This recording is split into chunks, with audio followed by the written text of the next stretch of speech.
বলেছিলাম না শীত থাকতে থাকতে আমি পালংয়ের কোনো রেসিপি বাদ দেব না। আর এরকম একটা যদি ইউনিক রেসিপি তোমাদেরকে না দেখাই তাহলে কিভাবে হয় বলো তো।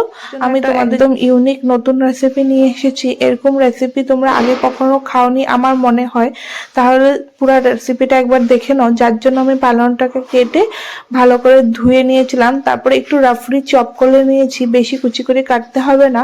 মিক্সার গ্রাইন্ডারে আমি পালংটা দিয়ে সাথে দুটো কাঁচা লঙ্কা আর একটা আদা দিয়ে অল্প জল দিয়ে একটা ফাইন পেস্ট করে নিয়েছিলাম।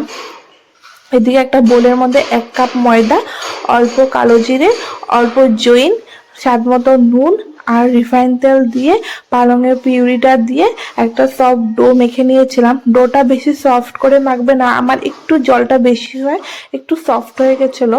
তারপরে যে কাপে করে আমি ময়দাটা নিয়েছিলাম ওখানে একটু অয়েল দিয়ে, তোমরা ঘিও ইউজ করতে পারবে, ওটা একটা পেস্ট টাইপের করে নিয়েছিলাম। অ্যাকচুয়ালি আজকে আমি বানাতে যাচ্ছি পালংয়ের নিমকি, তো তোমরা রেসিপিটা দেখে নাও। তারপরে পালংয়ে ওখান থেকে আমি কয়েকটা লেচি কেটে নিয়েছিলাম। আমার 1 কাপ ময়দা দিয়ে প্রায় 12টা আর মতন নিমকি হয়েছিল।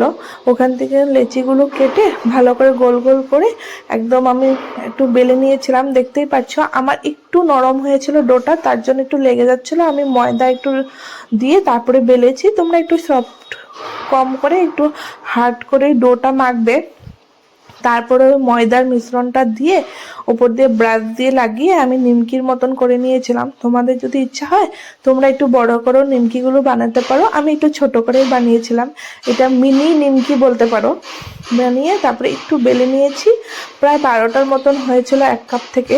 ওটা দিয়ে তারপরে আমি তেলের মধ্যে ফ্রাই করে নিয়েছিলাম। তোমরা ডিপ ফ্রাই করতে পারো, আমি ডিপ ফ্রাই করিনি, একটু শ্যালো ফ্রাই করেছি। আমার ফ্রাইং প্যানটার মধ্যে সব একসাথেই দিয়ে দিয়েছিলাম। তোমাদের যদি ছোট করা হয় তাহলে 2টা 1টা 3টা করে দিয়ে ভাজবে। আর আঁচটা না মিডিয়াম আঁচেই রাখবে, উপর থেকে কালার এসে যাবে, ভিতরে কিন্তু না হলে কাঁচাই থেকে যাবে, তাই মিডিয়াম আঁচেই সেটা বানাতে হবে। তারপরে দেখবে কি ক্রাঞ্চি হবে খেতে। আর তেলটা একটু বেশি করে দেবে ময়ামের সময়, তখন আর ক্রাঞ্চটা খুব সুন্দর হবে। দেখতেই পাচ্ছি উপরে কালারটা কি সুন্দর এসেছে, আর খেতেও না অনেক ভালো হয়েছিল। তোমরা একবার ট্রাই করে দেখো, দেখবে খুব ভালো লাগবে খেয়ে।